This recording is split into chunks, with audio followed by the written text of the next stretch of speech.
What's going on YouTube? Lou here from MCC, licensed massage therapist and certified personal trainer. So this video was actually I don't want to say an accident, but it was an improv video.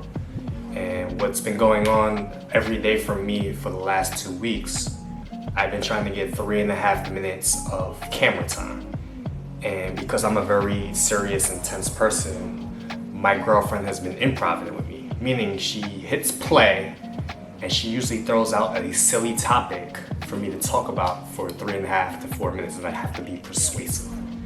However, and some of the topics, one of the topics was, why shouldn't we wear socks?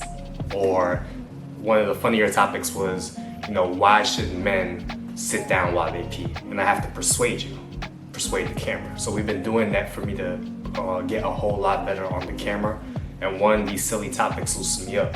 However, today she threw a curveball at me and she asked me a question about addiction and why do we do bad things to ourselves? Why do we have bad behaviors when we know in the future it's gonna cause harm? And she did this because I was drinking a Red Bull at the time.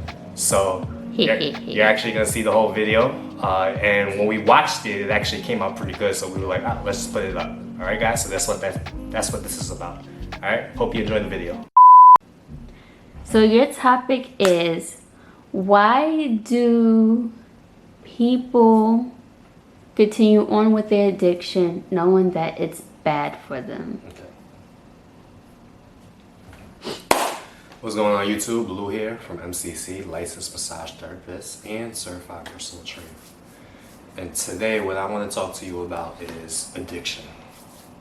Now when I say addiction, I'm talking about particular addictions that is bad for you and in the long run is going to hurt you.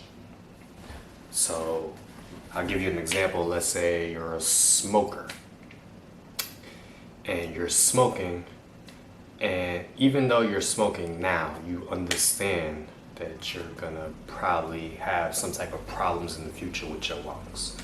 And no matter what people tell you logically, they tell you, look, you're gonna die, this and that, and the third, and even though you might want to stop, chances are you just can't. So, just like how I'm drinking this Red Bull and I know it's bad for me. That's why I mentioned it. So,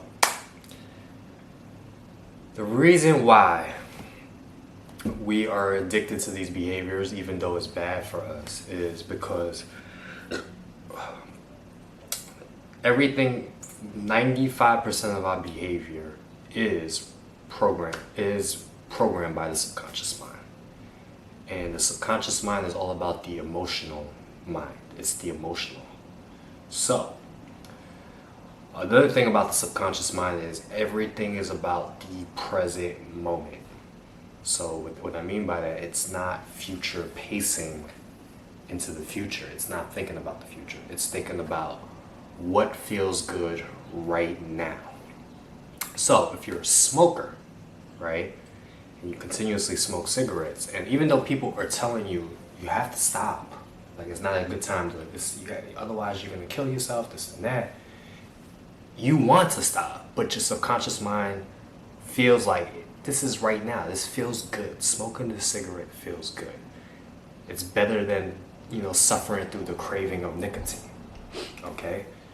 So we continuously do this because the subconscious mind is controlling us and it's patterning this behavior. Now, I'll give you another example. For me with the caffeine, why do I drink the Red Bulls even though I understand that it might cause some type of problems in the future? The reason it is because right now my subconscious mind is saying, you're tired now, you feel like shit, and I want to feel up. I want to have energy. So my mind goes grab the Red Bull. Now, my girlfriend gave me this topic, so my question to you, my girlfriend, is, are you saying how to stop this behavior? Is that part of it? I just wanted to bring an awareness to you. Okay. So, how do you, if you have a bad behavior and you want to stop it, how do you stop it? I could tell you this right now. I've gone to go grab energy drinks and stop my subconscious mind. Even though my subconscious mind wanted it, I've been able to stop myself from drinking an energy drink. How is that possible, right? If the subconscious mind controls. So this is a lot of willpower. What I started thinking about is, right, how am I gonna feel later after I drink this Red Bull? So me, I'm big on timing with my caffeine. I know if I drink a large load of caffeine early in the morning, say when I get up at 5, I know by 10, I'm gonna start to crash, right? So if my work day is till 11, I probably won't drink the large caffeine until a little bit later in the time because I'm already future pacing myself. I'm consciously thinking about, all right, 10 o'clock comes around, I'm gonna start feeling sick to my stomach and I still got, 2 more clients I gotta train. So I've been able to do that before. So this is how you would stop the behavior. Or say I want to drink something at 6 p.m. I know I gotta be in bed at 9. Even though I'm craving the caffeine, I'll stop it. All right. There's been times where, for instance, with my girlfriend with the Airheads, she loves eating Airheads or she loves eating chocolate chip cookies, and usually her mind will just grab the cookies. But there's been times where she stops herself because she feels like she starts thinking about the future. Well, my face is starting to break out. Or if I eat this cookie, I know I'm gonna be sick later on to my stomach. So this is the way to interrupt that pattern of the subconscious mind. Is you have to future pace. You have to consciously take control of your mind and future pace it into the future. And what are the consequences? Like it's super simple if you think about it. If you're a tough guy and you're walking down the street and somebody bumps you, and your immediate urge is to punch this dude in the face because in that moment it would feel so good to punch, your brain saying hit him, punch him in the face because it would feel so freaking good right now. But do you always do that? No, you probably stop yourself because you consciously think into the future, if I hit him, I probably will go to jail. So to recap, why do we do behavior, why we have addictions that are bad for us is because one, a lot of times we are not consciously in control. The subconscious mind for the most part rules all, right? And another thing you must remember, the subconscious mind is all about right now. So like the example I just gave you, if you bump into somebody and usually you want to hit somebody and if it feels good now to hit him or her, so if you want to stop the behavior, you have to interrupt it and bring yourself into the future and see the consequences of it. Now, this is a practice that you're going to have to do. I suggest if you're really trying to stop an addiction to start small. So for me, something like the Red Bull might be small, or something as simple as,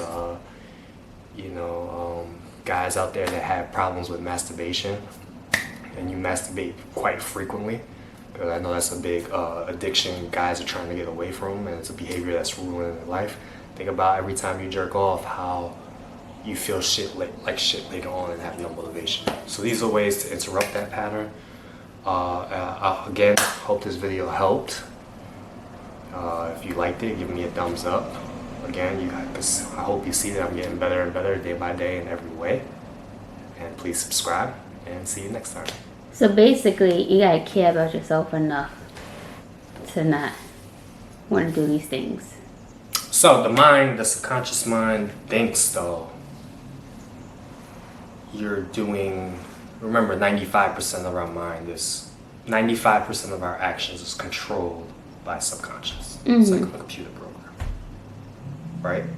So it's not that you don't care about yourself when you're smoking. We all do care about ourselves to some degree. Am I talking to you really here? Yeah, it's still playing. But we all care about ourselves to some degree. We all care. And just know that in that moment, we think we are making the best possible choice. It's either I smoke the cigarette now and feel good about it, or I don't smoke it and the next 6 hours I'm cranky as fuck. And maybe I take it out on somebody. So what's the consequence? So if you're cranky as fuck, you smoke and you're cranky as fuck for 6 hours, and then you snap out at your girlfriend and you break up with your girlfriend.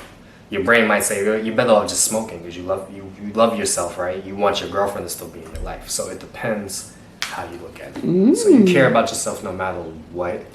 It's just you have to realize that it's a bad habit, it's a bad addiction, and in order to change it, you have to, it's a lot of willpower, and you have to consciously take control. And you have to also get leverage. Why must you change this habit?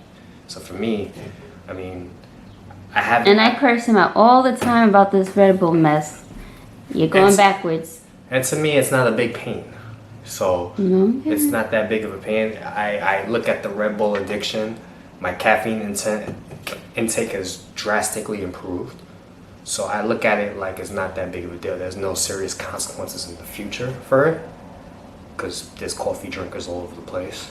So for me, but for a big habit, a habit that's like, you know is going to do harm in the future, you have to consciously take control of it and leverage it to your way why you must change this behavior.